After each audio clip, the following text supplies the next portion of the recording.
What's going on, guys? It's that time of the month again where I go out and get all the biggest news and announcements from the photography world and put it into one video for you guys.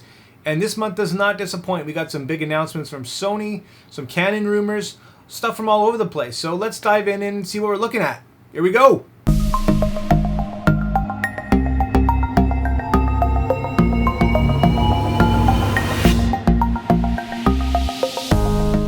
Jumping right in, Sony comes out swinging once again with its brand new A7RIV, and this is an amazing photography camera offering 61 megapixels.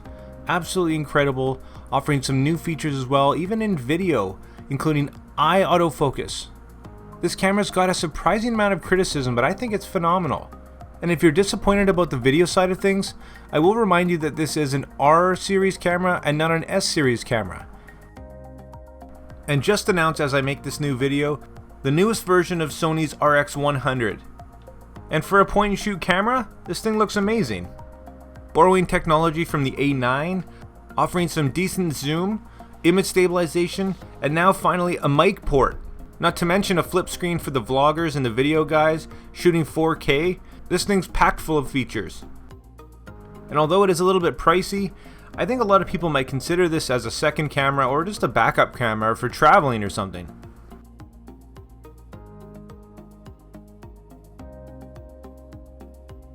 Sigma announces their new FP, which is the world's smallest full-frame camera. And this thing is tiny. Absolutely tiny. I'm not really sure who really wants a camera this small. Just the ergonomics of this thing looks difficult. But to each his own. What do you guys think? For you Canon shooters, more 90D rumors floating around and hopefully an announcement within the next few months. Rumors saying Canon likely to switch the 90D to a mirrorless line, which would be fantastic. And speaking of mirrorless cameras, word on the street is the new EOS M5 Mark II and the M6 Mark II are on their way. Hurry up, Canon, you need a win. Sony's announced 6 new incredible looking full-frame sensors that will be sold to Canon and Nikon and whoever else is buying, I guess. And this looks really promising and just kind of shows you how far and how fast technology is coming. Pretty exciting stuff. On the lens front, Sony leading the way once again with their 35mm f1.8 full-frame lens, which has been kind of sought after for the last few years, and it's finally here.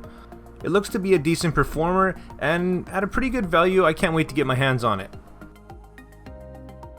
And speaking of much needed, Sony's also released their 200-600, which has internal zooming, and they claim incredible sharpness throughout the zoom range with great autofocus. This is an exciting lens that will no doubt be very popular and really fills a big hole in the Sony market. Also, if you're a pro or you have tons of money, you've also got the option of the brand new 600 f4 from Sony. Looks to be a phenomenal performer with the price tag to match.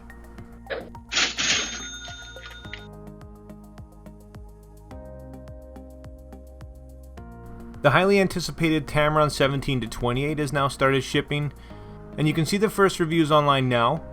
I see this being a great seller. DJI has announced their new Ronin SC, which is a made-for-mirrorless gimbal, full of great features, lightweight, and looks pretty easy to use. Keep an eye out for this one.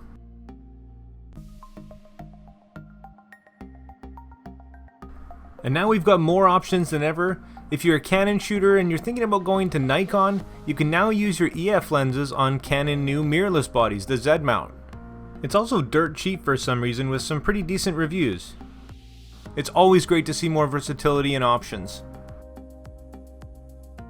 So this is one thing that keeps blowing my mind. Peak Design is a great company that makes amazing products, but I can't wrap my head around this new tripod. $11 million on Kickstarter, and no, I haven't personally held this thing or looked at it, but from what I see, it looks pretty basic, it looks a bit flimsy, and for 800 Canadian dollars for the carbon fiber model? Somebody help me understand, please. Anyway, the Kickstarter's done and it's going to start shipping in January 2020. Why so long, I don't know. Unfortunately, more bad news for Canon, profits dropping even more than expected. The camera industry as a whole is really suffering. I think Canon's really got to push the limits with their next few camera releases, and quick. It's not the time to be hoarding high-end technology or giving us outdated features and tech.